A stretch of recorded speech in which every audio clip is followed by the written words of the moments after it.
Sebelum gue buka, gue sempat dengerin gini nih, kok jelas suaranya, nyinden, cewek. Gue coba beraniin buka tuh.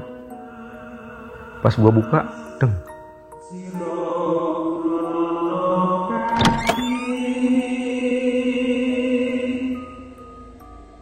Ada sosok mbak, si ceweknya lagi duduk gini nih. Tapi pas gue buka nih, dia sambil senyum gini, sambil nyinden. Senyum depan gue. Duduk di toilet, duduk. Kayak gimana perawakannya, Kak? Putih, rambutnya panjang. Cuma dia lagi duduk gini sambil senyum ngeliatin gue sambil nyanyi gini. Nah dari situ mereka laporan ke bos, bos pindahlah kantor kita serem gitu-gitu.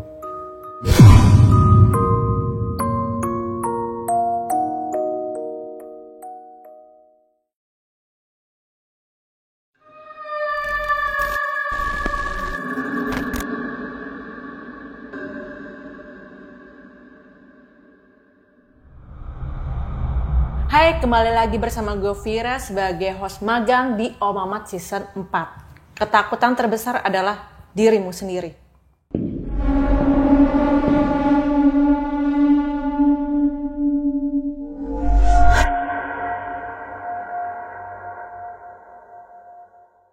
Nah, pada malam hari ini gue kedatangan pelaku horor. Dia itu kerja sebagai editor di sebuah PH. Nah, berarti kan dia kerja di rumah produksi yang membuat film-film gitu.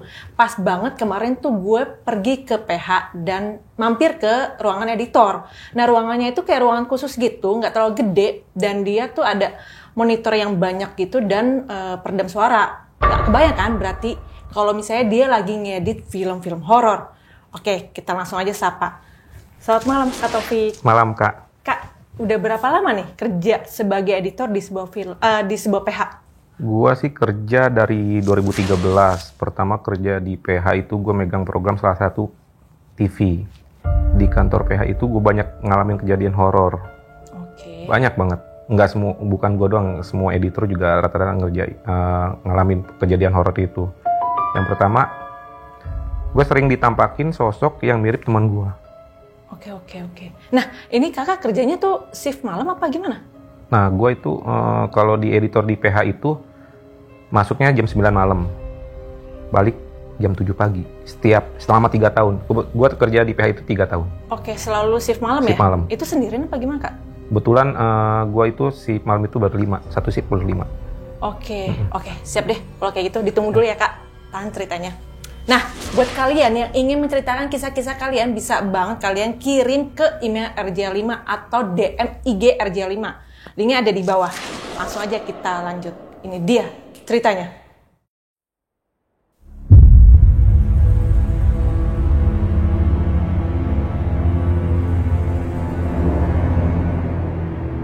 Gimana, Kak, awal mulanya? Jadi gue itu kerja dari 2013. Sebenarnya gue ke Jakarta itu di 2010 udah ke Jakarta. Cuman kuliah kan. Nah itu gue kerja sambil kuliah. Pertama gue ditawarin sama teman gue. Bro, mau nggak bantuin gue kerja katanya. Di mana? Di PH editor. Tapi gue nggak bisa ngedit kata gitu. Ya udah kata teman gue, masuk aja dulu. Yang penting lu masuk katanya. Biar bisa kerja bareng katanya. Ya udah ntar dibantuin. Nah keterima lah gue tuh di PH. Hari pertama kerja di PH itu kan gue seneng nih, anak mahasiswa kan, bisa nyari duit sendiri di PH. Shift malam berjalan aman. Maksudnya gue itu di PH itu, gue jelasin ya, PH-nya itu rumah, cuma rumahnya itu rumah tua, bisa dibilang rumah tua 2 lantai. Jadi posisinya itu pas pertama masuk itu parkiran, ketemu ruang security atau meja security. Pintu masuk pertama itu ada ruang meeting. Langsung ada ruang VO, ada tangga naik ke atas. Kebetulan gue di editor itu di lantai 2, di tangga di atas. Nah, di bawah tangganya itu ada pintu buat ke kamar mandi sama dapur. Oke, gue masuk. Di hari pertama itu gue masuk jam 9 malam, balik jam 7 pagi. Itu selama 3 tahun gue jam 9 malam, balik jam 7 pagi. Kan gue kan anak baru nih di kantor itu ya. Gue itu kebetulan dari kosan ke kantor itu lumayan lah. Kosan gue di daerah Gandaria City. Kantor gue di daerah Jakarta Barat. Gue naik motor kan. Nah setiap shift gue itu selalu malam, dan setiap malam itu cuman kita doang berlima, editor itu, satu shift itu berlima. Kita masuk jam 9, balik jam 7 pagi. Kenapa kita kayak gitu? Karena tim produksi ini syutingnya pagi. Sedangkan tayangan kita tayang jam 10 pagi juga. Jadi si tim produksi itu syuting pagi, bawa materi balik ke kantor itu habis maghrib biasanya. Nah itu kita edit buat tayang besok. Kita tayang tiap hari lagi tuh, acara gosip. Hari pertama aman. Setelah hari pertama gue turun shift berarti jam 7 pagi kan. Hari besoknya nih. Ada OB yang nanya, gimana bang katanya. Hari pertama aman. Gue mikir dong, aman maksudnya apa gitu kan. Ya gue jawab aja, aman bro, emang kenapa? Dia jawab lagi, kalau misalnya ada apa-apa yang aneh-aneh, hirauin aja. Tuh. Lanjut tuh, gue balik ke kosan. Tidur kan. Karena kan gue malamnya lagi tuh jam 9 harus masuk kan. Karena gue anak baru, gue tank tuh hari kedua, datang jam 9. Datang jam 9, gue biasa naruh motor di parkiran, masuk ke ruangan tadi kan, naik lantai 2 nih. Pas nyampe tangga lantai 2, ada suara orang yang lagi ngedit. Ada suara orang yang lagi ngedit, ketak gitu. Udah mati, wah seneng nih gue bukan orang pertama yang datang, karena kan editor cuman berlima tuh, Pak. Setiap satu shift berlima. Gue seneng mikir di situ ada suara keyboard kayak orang ngedit nih. Ada suara keyboard, suara mouse. Wah seneng nih, gue bukan orang pertama yang datang nih. Ya udah gue naik lah, pas gue buka pintu nggak ada orang satupun, nggak ada. Gue langsung diem. Itu siapa? Suara dari mana? Jelas banget suaranya, kayak orang main keyboard itu, truk. Tapi pas gue buka pintu nggak ada orang satupun. Ya udah gue balik lagi ke bawah, ngerokok ngopi gitu ya, karena panik kan. Apa senior gue datang ya udah gue ikut naik. Tapi gue nggak cerita, karena gue anak baru. Takutnya disangka sama senior gue itu, apaan sih lu anak baru udah cerita kayak gitu. Ya udah gue keep. Ketemulah besok paginya.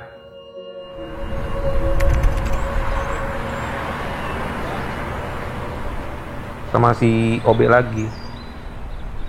Gue nanya ke si OB, kemarin yang datang pertama siapa? Lu bang, kata si OB gitu. Terus gue langsung mikir kan, yang main keyboard siapa? Yang main keyboard. Ya udahlah, udah itu. Ya udahlah, gue hiraukan lah, mungkin perkenalan kali ya. Gue balik lagi ke kosan. Nah, hari berikutnya datang secara normal gue, tapi nggak ada kejadian yang ngetik lagi, nggak ada tuh, aman. Datang tuh gue jam 9 di hari berikutnya, ngedit lah seperti biasa sampai jam 1 malam. Ngantuk gue, jam 1 malam ngantuk. Gue pengen buat kopi. Kan posisi dapur pantry-nya itu di bawah nih. Gue turun kan. Sebelum gue turun gue tanya nih 5 orang. Sebutlah A, B, C, D, E dah. Nah yang biasa ngopi sama ngerokok itu cuma 2 orang. Si A dan si B. Nah si A ini biasa pakai kemeja kotak-kotak. Biasanya pakai kemeja kotak-kotak gitu. Setiap hari lah kemejaan terus. Gue ngajak nih si A sama si B. Hey bro ngopi gitu. Ngantuk. Ya duluan, ntar nyusul gitu. Ya udah dong, gue ngopi ke bawah, turun nih dari ruang editor, gue turun ke pantry, gue bikin kopi aja. Tak. Tiba-tiba si A lewat, set depan gue. Gue tanya, lu mau kemana bro? Katanya nanti turun. Cuman dia cuman lurus aja ke kamar mandi. Jadi di pantry gue itu lurusannya kamar mandi. Ya udah gue mikir,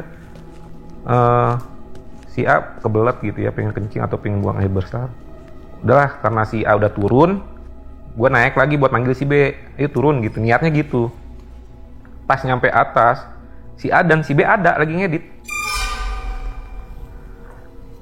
Terus gue tanya, lu bukannya tadi udah turun ya gitu? Kagak ada yang turun, baru lu doang, kata mereka. Lah terus dalam hati gue, lah tadi siapa? Sosoknya itu persis teman gue itu, si A itu pakai kemeja yang sama, mukanya sama, rambutnya sama, pokoknya stylenya itu sama, cuman diem aja, dia lewat diem, nggak ada yang aneh lah menurut gue, karena gue ngelihatnya ya si A gitu. Cuman pas gue nyampe di atas, si A masih ngedit sama si B. Gue bingung di situ, siapa itu yang tadi gue lihat gitu. Terus gue pas bilang gitu, oh halu kali, lu ngantuk kali gitu kan. Ya udah yuk kita ngopi dah, kita ke bawah. Udah tuh, itu berjalan normal tuh sampai pagi Mbak. Si kejadian pas gue ngeliat si A itu gue berjalan normal, udah balik seperti biasa ke kosan.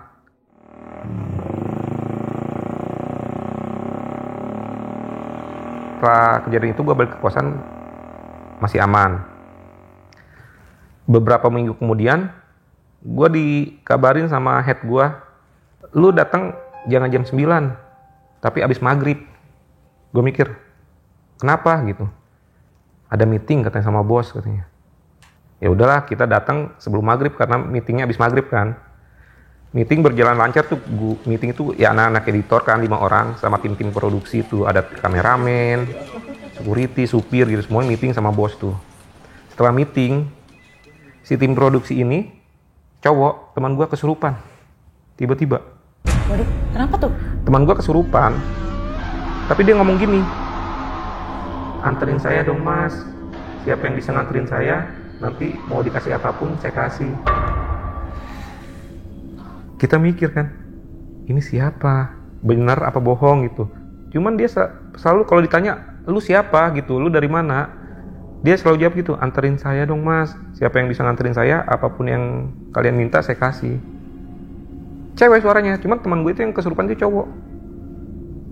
Abis selesai meeting tiba-tiba langsung kemasukan. Jam berapa itu Kak? Habis maghrib kayaknya, jam 6:30 atau jam 7 gitu.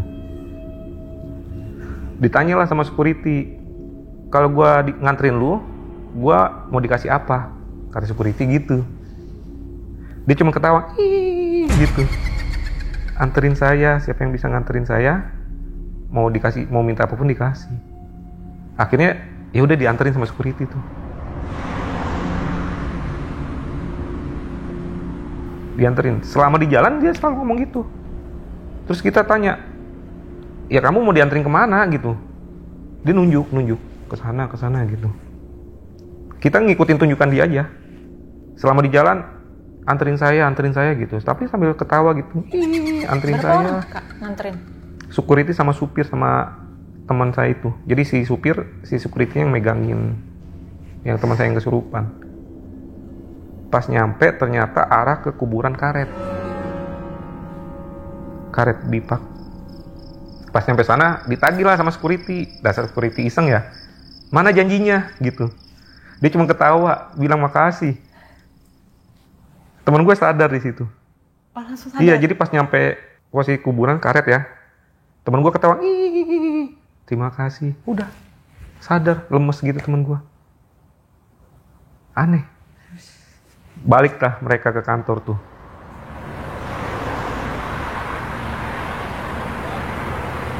Tanya kan, kita kepo ya. Lu tadi kenapa gitu? Dia bilang nggak tahu katanya. Ya kita yang ingat kata dia. Kita lagi meeting. Ya udah hilang aja gitu. Nggak sadar, dia nggak sadar. Terus kita tanya emang lu dari mana? Ya gue dari rumah katanya, biasa lewat jalur situ gitu. Lewat jalur mana? Ya lewat kuburan situ katanya gitu.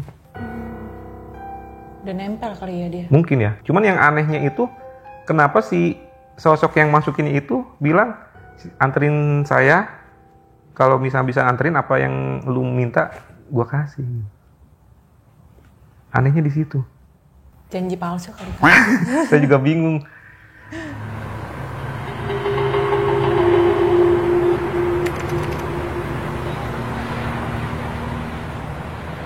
Nah, selang beberapa minggu, shift malam seperti biasa kan, gue datang jam 9, balik jam 7. Nah, gue pas datang jam 9, naik nih, ngedit seperti biasa. Anteng-anteng aja, nggak ada gangguan apapun gitu. Tiba jam 12 apa jam 1 gitu, gue lupa, tengah malam. Temen gue lagi ngedit, jadi posisi edit gue jelasin nih, posisi ruang editor itu kan di lantai 2. Pas pintu masuk, kita si editor itu ngadep ke kaca semua, ke kaca luar. Kita di lantai 2 tapi ngadep ke kaca luar. Jadi di depan kaca itu ada pohon mangga kalau nggak salah, gede. Udah karena rumah tua. Nah nyampe jam 1 itu kita lagi ngedit, pakai headset kan. Teman kita teriak, astagfirullahaladzim gitu. Kita kaget dong. Kenapa lu? Itu katanya di jendela. Jendela pas kita lihat gini, nggak ada. nggak ada apa-apa. Kita bercandain, ah ngantuk kali lu, kurang ngopi gitu kan, biasa kan ledekan kita gitu. Enggak, bener kata dia, itu ada. Udahlah biarin aja ngedit kata, karena deadline kan. Nggak lama kemudian setelah kejadian itu, kita balik ngedit nih, tiba-tiba dia teriak lagi, astagfirullahaladzim gitu. Langsung serontak, karena si teman kita udah nunjuk si jendela, kita serontak langsung lihat ke jendela. Ada sosok itu ternyata. Apa? Sosoknya hitam, matanya merah. Cuma berdiri doang di balik jendela. Berlima-limanya lihat? Iya. Kita langsung diem. Ngelihat sosoknya hitam, matanya merah gitu. Terus kata teman gua, ayo turun. Nggak beres katanya. Turun. Akhirnya kita nunggu tuh turun sampai subuh, Mbak. Oh iya. Di bawah. Udah subuh, ajan subuh. Biasanya kan kalau sebelum subuh ada pengajian tuh. Nah, kita mikir, udah pengajian nih, mau subuh, naik deh, kelarin editan. Naik, itu berjalan aman.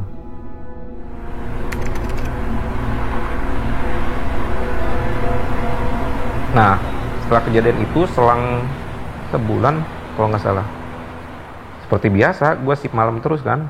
Gue datang jam 9, kebetulan ada produser gue datang. Produser gue itu bawa anak kecil, anaknya umur 5 tahun. Pas gue buka pintu, di ruang meeting itu anaknya lagi main. Ketawa-ketawa lari-lari, cekikikan.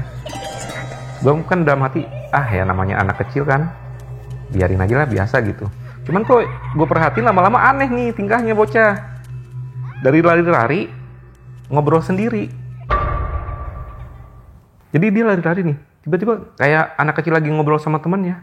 Gue tanya lah, lagi apa dek? Sama temen om main. Hah? Posisinya itu di ruang meeting itu gue sama tuh anak doang. Gue tanya, mana anak temannya? Itu di bawah tangga, kata dia gitu. Gue lihat nggak ada siapa-siapa di bawah tangga. Gue tanya balik, siapa temannya? Ada itu teman aku katanya, tapi nggak suka ngeliat om katanya. Gue mikir, gue salah apa? Sampai ini, kayaknya gue baru kerja gitu, tapi di teror kayak gitu terus kan. Ya udah gue nyamperin lah produser gue itu, gue tanya, anak lu kenapa deh? Kenapa kata dia? Itu lari-lari sambil nunjuk-nunjuk, katanya ngobrol sama temannya di bawah tangga. Oh, orang tuh cuma bilang, oh udah biasa. Ya cik, udah biasa.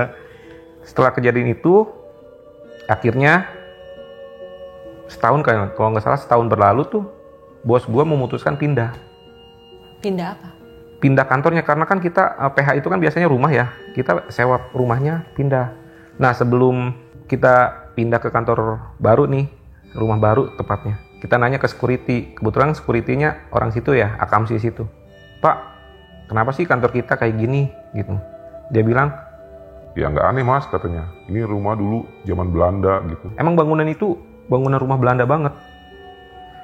Terus kenapa pak? Ya kosong udah berapa tahun katanya, baru ditempatin sama ya kantor ini aja katanya gitu. Oh. Nah ternyata bos gua juga memilih pindah karena karyawan yang lain laporan, bos pindah dong gitu, kantornya horor gitu, kita kerja takut gitu karena kejadian-kejadian itu dah. Nah yang sosok teman gua itu bukan gua doang yang lihat, hampir semua karyawan lihat. Gue pernah dengar cerita dari teman gua. Jadi teman gue ceritanya si A nih, ceritanya ya, sakit nih, lagi operasi.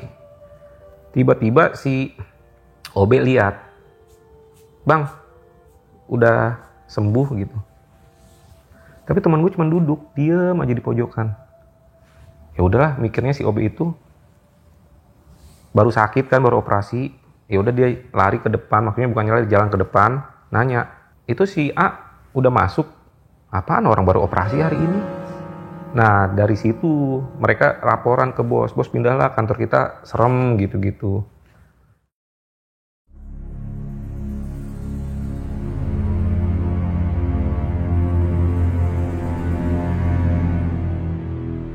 Nah setelah kita pindah ternyata horornya ngikut.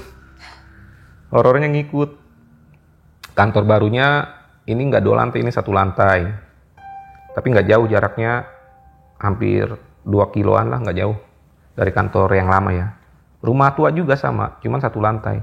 Jadi posisinya itu pintu gerbang parkiran, Masuk pintu utama itu ruang meeting, biasa ruang meeting, ruang PO, penulis, dan ruangan si bos. Ruang editor di belakang.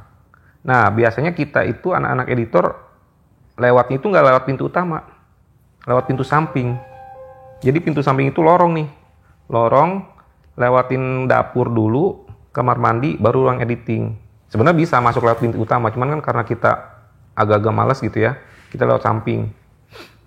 Nah, hari pertama kita pindah ke situ, gue langsung dikasih kejutan juga. Apa tuh? Jadi, seperti biasa, gue datang jam 9 malam, gue datang kan nggak pernah lewat lorong, nggak pernah lewat pintu utama kita ya, pasti lewat lorong. Pas gue masuk lorong, kan ketemu dapur, ada kamar mandi, baru ruang editor. Ada mbak-mbak pakai daster, lagi berdiri di dapur. Gue sapa, lagi ngapain mbak? Dia cuma diem. Gue dalam hati, aneh kali itu, disapa diem. Gue lari lah ke editor. Bro, itu siapa sih? OB baru ya? Kata gitu. OB baru? Itu cewek. Sedangkan OB kita gitu kan nggak pernah ada OB baru. Maksudnya OB-nya tetap yang itu, si cowok itu. Gimana kata dia sosoknya? Ya normal kata itu, kayak orang biasa. Dia pakai daster, rambutnya keriting, dasternya ya normal kayak orang-orang cewek, ibu-ibu pakai daster pada umumnya. Halu lu, orang OB kita nggak ada baru, kata nggak ada yang baru, OB kita masih yang lama katanya. Gue langsung lari ke pos security. Pak, mau lihat CCTV, gue gituin. Kenapa emang? Kagak, gue mau lihat kayak gitu. Pas gue lihat, gue ternyata ngobrol sendiri. Di CCTV nggak ada orang, jadi gue kayak interaksi sendiri aja. Jelas tuh ya, kakak lagi ngobrol sendiri. Iya, jelas. Cuman yang gue lihat pas kejadian itu, gue cuma nanya, lagi ngapain mbak, kok belum pulang gitu. Kasarnya kan gitu. Cuma pas gue lihat CCTV, gue ngobrol sendiri, berdiri di dapur sendiri. Terus ditanya sama security, kenapa? Kagak, gue lihat ini ada yang pakai baju daster kata gitu, gini-gini bentukannya, rambutnya keriting kata itu, pakai daster. Terus si security bilang, oh itu pembantu kita yang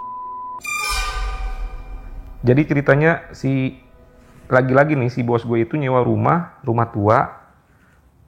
Nah ternyata dulunya itu ada seorang pembantu yang di situ. Nah sosok itu yang gue lihat itu ya pembantu yang itu. Itu. Jadi gue 3 tahun tuh setelah kejadian itu, ya karena kita udah terbiasa dari kantor pertama sama kantor kedua, ya udah gitu kejadian itu. Ya udahlah kalau misalnya dia nampakin gitu, udah sering juga gitu, dia juga nggak ganggu, nggak udah. 3 tahun gue kerja di kantor itu, gue pindah deh ke kantor salah satu media di Jakarta.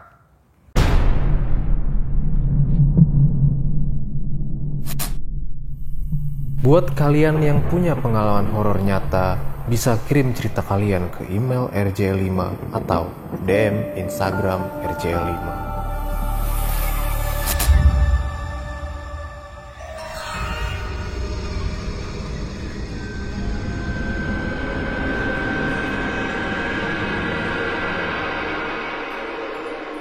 Jadi 3 tahun berlalu nih mbak, gue pindah ke kantor baru. Ini kantornya gede di daerah Jakarta Pusat. Sama juga seputar media juga. Jadi gue kerja di situ, ngelamar jadi editor juga.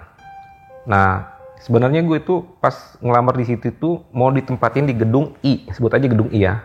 Tapi gedung ini tuh belum dibangun, maksudnya udah bangun tapi belum selesai pembangunan, masih tahap finishing. Akhirnya gue ditempatin selama 1 tahun di gedung H. Di gedung H. Jadi kantor gue yang baru itu satu komplek perumahan, bukan perumahan sorry, satu komplek perkantoran media besar lah. Gedungnya banyak, ada gedung H, gedung I gitu, dan ada gedung senternya. Selama 1 tahun gue di gedung H, gue sih nggak ngalamin kejadian apa-apa ya. Gue itu masuk seperti biasa, tapi ini enaknya shifting. Gue 1 hari itu 3 kali shifting selama di gedung H. Jatuhnya itu setahun lebih kayaknya. Pindahlah kita ke gedung I. Cuman kita dalam hati, ini kan baru kelar bangun. Finishing pun belum tahap finishing pun belum selesai. Si kuli-kulinya itu masih ada kerja di bawah-bawah, masih ngerapin apa gitu. Oh, udah disuruh pindah? Iya, udah disuruh pindah sama si yang punya kantornya. Ya udahlah, mau nggak mau kan kita pindah, ngangkutin barang. Kebetulan gue di lantai 12. Posisi di gedung ini gue di lantai 12. Gue pindah, bareng sama anak-anak, angkutin barang gitu. Sehari setelah pindah itu, masih shift biasa, shift 3 shift, gue shift pagi. Ntar minggu depannya shift gue shift siang, minggu depannya lagi shift malam gitu. Nah kebetulan selang beberapa bulan itu, gue dapet piket bola, tayangan bola. Karena gue anak baru kan, dan baru piket program kayak gitu kan maksudnya penting loh. Program kayak acara bola itu kan penting, kalau misalnya kita salah-salah kan resikonya fatal kan. Jam berapa, Kak? Biasa kalau masuk shift malam itu jam 9, balik jam 7. Kebetulan lagi tuh bola tayangnya kisaran malam deh, jam 2-an tayangan bola. Hari pertama gue ditemenin sama senior gue, jadi sendiri, kalau piket bola itu sendiri. Jadi kita nungguin tayangan bola, bikin highlight, cuplikan buat tayang besok pagi. Gue di hari pertama itu gue ditemenin sama senior gue, jadi dikasih tahu lu kalau piket bola itu harus kayak gini, ini ngeditnya kayak gini, tahap-tahapnya lah normalnya. Oke lah, lancar tuh di hari pertama itu. Gue balik gue ke kosan seperti biasa. Cuman yang ini agak jauh jarak gue dari kosan ke kantor, karena kan kosan gue di Radio Dalam, ini Jakarta Pusat. Hari kedua gue masuk piket malam itu sendiri. Gue datang selayaknya anak baru, ya datang on time gitu, jam 9 datang gue. Nah di gedung I ini gue kasih tahu ya mbak, gue kan di lantai 12. Si gedung I ini kayaknya kalau nggak salah itu ada lantainya itu sampai 20 deh, kalau nggak salah ya. Tapi parkiran motor di basement 3. Jadi basement 1 itu parkiran mobil, basement 2 parkiran mobil, basement 3 baru parkiran motor. Tahu kan basement cahayanya kayak gimana, lampunya gitu, cuman kuning gitu. Di hari kedua itu gue datang nih, parkir motor di basement. Nah gue dari basement buat naik ke lantai 12 itu, dari basement itu gue harus ke lantai 1 naik tangga darurat. Karena lift ya? Iya, liftnya ada di lantai 1. Baru di lantai 1 liftnya, belum nyampe ke basement. Pas gue nyampe jam 9 tuh, gue parkir motor nih, truk gitu. Gue ngeliat di ujung parkiran motor ada sosok kuli pakai helm proyek, pakai baju kuli itu yang orange gitu, sepatu safety. Cuman gue mikir, tuh ngapain di pojok jam segini gitu, jam 9. Cuman ya gue nggak mikir apa-apa, karena sosoknya kan ya gue lihat orang gitu, orang kayak kuli gitu. Gue naik lah lewat tangga darurat tuh, lantai 1 naik ke tangga darurat, basement 3, basement 2 baru ke lantai 1. Nah di situ gue ketemu security. Pak, jaga malam? Iya mas, katanya. Kenapa? Tadi saya ngelihat masih ada kuli gitu. Security aneh, kuli ini jam berapa mas, katanya gitu kan. Kuli biasanya sampai jam 5 doang gitu. Gue mikir di situ, yang gue lihat siapa gitu. Cuman gue nggak berani cerita kan. Udahlah, gue naik ke atas, ngedit tuh normal, secara biasa aja gitu. Maksudnya gue ngedit sendiri karena gue udah dari lepas. Nah di lantai 12 itu, jadi gue itu posisinya pas keluar lift nih, ada resepsionis, masuk lorong, terus banyak sekat-sekat buat meja-meja editor dan lain. Nah gue ada di pojok. Nah lurusan itu kalau misalnya gue mau dari meja gue nih mau ke toilet, harus lewat itu lorong itu yang banyak meja ruangan yang disekat-sekat. Jadi toilet gue itu di belakang lantai itu ada pantry toilet di situ. Dateng gue tuh buat ngerjain program bola normal biasa awal-awalnya mah, karena kan gue sendiri tuh. Di situ gue kebelet kisaran jam 1:30 kayaknya, kebelet tuh pengen ke kamar mandi. Larilah gue karena takut ya, banyak lorong terus banyak sekat gitu, meja-meja kosong. Paling juga ada orang yang piket paling 5 orang gitu. Cuman jaraknya jauh. Gua di sini, teman gua adanya piket di sana karena kan beda divisi. Berarti satu lantai 12 itu masih ada orang? Masih ada. Cuman yang piket. Cuman beda divisi aja. Nggak deket gini. Larilah gua dari meja nih ke toilet karena pengen kencing dan takut juga karena jauh juga di belakang kan toiletnya. Pas nyampe masuk gua toilet aman. Gua kencing seperti biasa ya, kencing itu berdiri kan, kencingnya di situ berdiri. Nah, pas kencing itu ada yang nyanyi, Kak. Jadi kan gue lagi kencing nih, berdiri nih, Mbak. Ada yang nyinden. Tapi gue mikir, wah, teman gue iseng kali nih gitu. Karena gue anak baru, kayak ngisengin gitu gue mikirnya ya. Tapi kok lama-lama jelas banget nih suara nih. Yang nyinden Jawa. Cewek tapinya. Gue kelar tuh. Jadi di belakang gue itu kan, gue kan kencing berdiri tuh, toiletnya kayak toilet mall. Belakang kan ada buat pup ya, yang disekat-sekat, yang cuma kelihatan kaki tuh. Gue penasaran, ada 3 nih buat pup. Gue buka pintu yang pertama, kosong. Tapi suara masih ada, suara yang nyinden. Gue buka pintu kedua, kosong. Tapi suara makin jelas. Si yang nyinden ini, gue langsung, siapa nih? Kok suara makin deket nih? Jadi pas lagi ngeliat-ngeliat, itu suara masih ada terus? Masih ada, karena kan takutnya teman gue, makanya gue cek tuh, gue buka. Pas pintu kedua, gue buka, nggak ada orang, tapi suara makin jelas. Pas pintu ketiga, sebelum gue buka, gue sempat dengerin, gini nih. Kok jelas suaranya? Nyinden, cewek. Gue coba beraniin buka tuh. Pas gue buka, deng.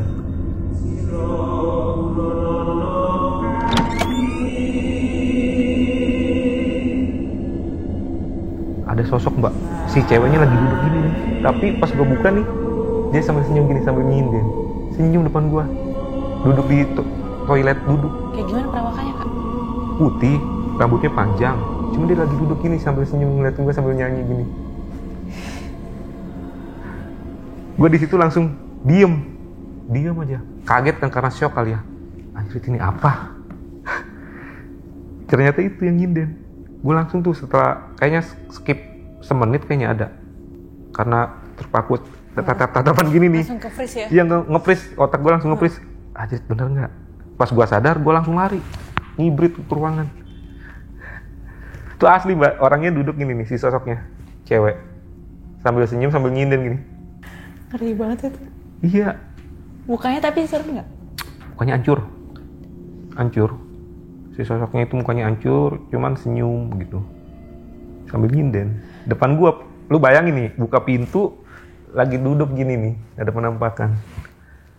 Horor banget itu. Lari langsung ya? Gua lari langsung. Kan ada teman gue yang lain yang piket juga ya, nanya, kenapa lu lari? Ada yang nyinden gitu. Tapi muka gue pucat. Mereka bilang, muka lu pucat kenapa? Ya gimana nggak pucat, orang kita buka pintu tatapan muka sama muka, ya kan? Gue bilang ke teman gue, ada yang nyinden di kamar mandi, di toilet. Yang bener lu? Iya, coba lihat. Pas kita ke kamar mandi, nggak ada. Dan suara nyindennya pun nggak ada. Ya udah, gue nenangin diri tuh. Ngopi, ngerokok gitu ya, ke bawah. Setelah itu habis ngopi ngerokok gue naik lagi ngedit seperti biasa. Tibalah gue balik tuh jam 7 kayaknya. Udah pagi lah, selesai shift itu gue balik ke kosan. Nah ternyata nyambung tuh ceritanya ke kosan.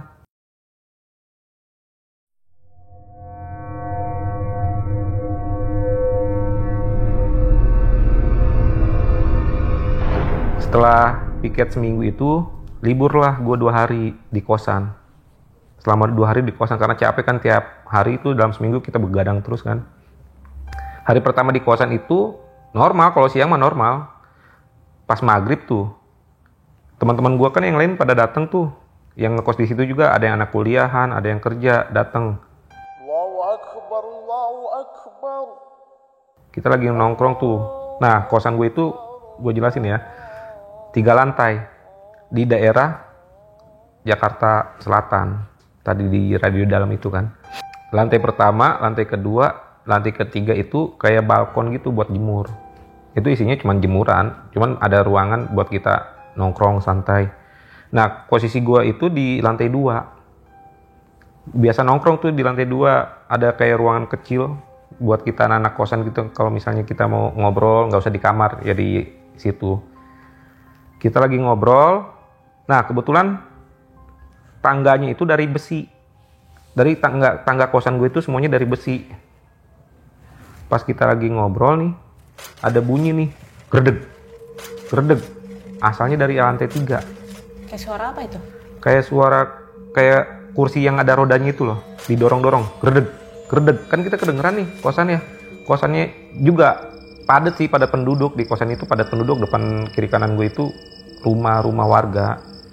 Ternyata teman gue nyolek, ya udah yuk kita cek gitu, takutnya ada maling atau apa. Nggak ada kursi apapun, Mbak. Nggak ada kursi apapun. Nggak ada kursi, cuman jemuran doang. Cuman kita langsung tatap-tatapan. Lah tadi suara kursi didorong dari mana? Sedangkan bunyinya jelas banget di atas. Gitu. Jadi kosan gue itu kan si tangganya besi itu ada di pojok, kebetulan di pojok kosan lah. Itu suaranya dari situ, gerdeg, gerdeg gitu. Pas kita lihat ke atas itu nggak ada kursi, nggak ada apapun, cuma ada jemuran doang. Ya udah kita turun tuh, kita ngobrol, main gitu, bergadang kayak biasa. Pas di hari kedua ada kejadian aneh lagi. Jadi kita kan biasa anak kosan ya, kalau misalnya nggak ada kegiatan suka main kartu atau apa. Dulu kan nggak ada zaman kayak sekarang nih, main game apa gitu, jarang dulu. Paling kita kalau di kosan main gitar atau main kartu. Nah kebetulan pas hari kedua gue libur itu gue main kartu sama teman-teman gue nih di lantai 2. Lagi main ngocok malam-malam. Kisaran masih sore, jam 10 kayaknya. Jam 10 malam. Tiba-tiba ada suara kayak benda jatuh. Dung dung dung dung dung dung dung gitu. Kan tangga gue tangga besi nih. Iya kayak benda jatuh, deng deng deng deng deng deng gitu. Otomatis kan kita langsung nengok ke belakang gini. Pas dilihat kepala gelinding. Aduh. Semua orang pada lihat iya, kepala itu? Lima-limanya. Kayak gimana kepalanya? Jadi pas yang gue lihat ya, abis bunyi tuh deng deng deng deng deng, pas kita nengok ini kepala. Sosoknya rambutnya panjang, mukanya hancur. Kabur kita. Nggak jadi main kartu. Asli. Terus teman-teman gue nanya kan, lu kerja di mana sekarang gitu. Kok dia, maksudnya gue mikir kenapa mereka nanya gitu ke gue. Oh dia, gue baru ngeh dan baru sadar juga karena gue itu kerjanya malam. Mereka itu kan kerjanya normal ya, gue doang yang kerja malam, makanya mereka nanya. Soalnya kenapa nih, gue selama ngekos di situ belum pernah ada kejadian aneh. Nah gue langsung mikir, 2 hari setelah gue piket malam itu ya, kan gue diketawain sama sosok sinden tuh. Nah ngikut itu. Yang kepala buntung itu yang gelinding dari itu, si sosoknya sama kayak yang gue lihat pas di toilet kantor. Rambutnya merah, kepala doang. Gelinding, deng deng deng deng deng. Ya udah itu. Mereka nanya, lu kerja di mana sekarang gitu. Gue kerja di media ini gitu. Kok bisa sih ada kejadian ini? Sebelumnya kan kita ngekos di sini aman-aman aja. Gue ceritain lah. Ya jadi seminggu yang lalu pas gue lagi piket malam, gue ceritain tuh, gue diketawain, terus ada sinden. Nah gue kasih tahu ke mereka juga. Nah ini sosok kepalanya itu sama si sinden itu. Jadi dia ngikut, Mbak, ngikut ke gue ke kosan. Ya udahlah kata itu, lupain aja gitu, biarin masing-masing aja gitu. Tibalah gue beberapa bulan kemudian gitu, gue piket malam lagi sendiri. Karena gue udah ke distract sama kejadian pas gue jaga piket bola itu ya. Kayak agak berat gitu, takut lah. Seperti biasa gue datang jam 9, parkir motor di basement 3. Lagi-lagi gue ngeliat si Kuli. Kuli yang waktu itu kakak lihat? Seminggu sebelumnya itu gue lihat. Ada lagi sosok Kuli. Di pojok di posisi yang sama dia berdiri. Pakai topi, bukan topi, helm proyek, sepatu safety sama jaket kuli itu. Karena gua mikirnya itu orang, walaupun si security bilang nggak ada yang kerja jam segitu gitu kuli. Ya udah gitu. Cuman gue lihat di pojokan karena di basement itu kan lampunya gelap ya, remang-remang doang, cahaya kuning gitu. Ya udah, mungkin orang kali gitu. Gua kan biasa tuh dari basement 3 ke lantai 1 kan naik tangga darurat. Nah, gue naik tangga tuh. Tek gitu. Tapi ada yang ngikutin. Ada suara langkah. Suara langkah yang gue inget itu suaranya kayak suara orang pakai sepatu safety. Pas gue naik dari basement 3 itu ke lantai 1, ada yang ngikutin. Setiap gue jalan ada yang ngikutin. Tek. Tapi pas gue nengok nggak ada. Nggak ada orang apapun. Ya udah gue lanjut aja jalan. Tek. Makin ngikutin, makin deket suaranya. Otomatis kan gue kabur. Lari gue. 3 lantai lagi. Iya, 3 lantai lagi di perut bumi. Lari gue. Ketemu security di lantai 1. Pak, tadi saya ngeliat kuli. Emang jam segini masih ada kuli ya? Jam 9 malam loh. Security bilang, kuli katanya. Kan ini jam 9 mas. Kuli kan biasanya jam 5 udah pulang. Gue dalam hati, lah yang tadi gue lihat siapa? Terus security langsung bilang, ayo mas, ajak. Saya di mana mas lihatnya katanya. Mungkin takutnya ada maling atau apa karena kewajiban dia kan. Diajaklah gue ke basement tuh sama gue tuh si security. Ditanya pas nyampe basement, di mana mas lihatnya? Di sana, di posisi itu kata itu. Sosoknya gimana kata si security itu? Ya layaknya kuli pak, pakai helm, pakai sepatu safety, pakai jaket rompi kuli. Oh ya udah kata si security, udah kita naik lagi ke atas katanya. Udah, ntar gue ceritain katanya. Pas nyampe atas, ceritalah dia. Mas, ternyata tahu nggak katanya? Si kuli yang itu yang mas lihat itu udah meninggal. Meninggalnya gimana? Jadi ceritanya nih kan, gue kan pindah ke kantor itu kan awalnya di gedung H. Gedung ini kan masih pembangunan tapi finishing. Nah si kuli itu ternyata jatuh dari lantai 12 ke lantai 1 pas lagi pembangunan. Jadi yang sosok kuli yang gue lihat itu yang jatuh. Sosoknya persis. Maksudnya orang gitu. Sosoknya yang gue lihat orang gitu. Ternyata dia ya jatuh dari lantai 12. Cuman itu nggak ada yang tahu, di-keep semuanya. Nggak, informasi itu cuman orang-orang dalam doang yang tahu. Nah setelah kejadian si kuli itu kan, ya seperti biasa karena kita udah terbiasa, walaupun kita ngedit, kadang suka ada bayangan lewat, terus kadang di tangga darurat ada bunyi benda jatuh gede banget, bang gitu. Cuman kita ya udahlah gitu. Udah dari situ 2 tahun gue resign ke agensi dan sekarang gue kerja di salah satu konten kreator. Itu sih mbak, maksudnya pengalaman gue tuh selama kerja di TV dan di PH itu. Tapi setelahnya ada kejadian horor lagi kak? Banyak. Masih ada ya? Masih ada. Oke siap deh kak. Bakal ada beberapa pertanyaan di closing.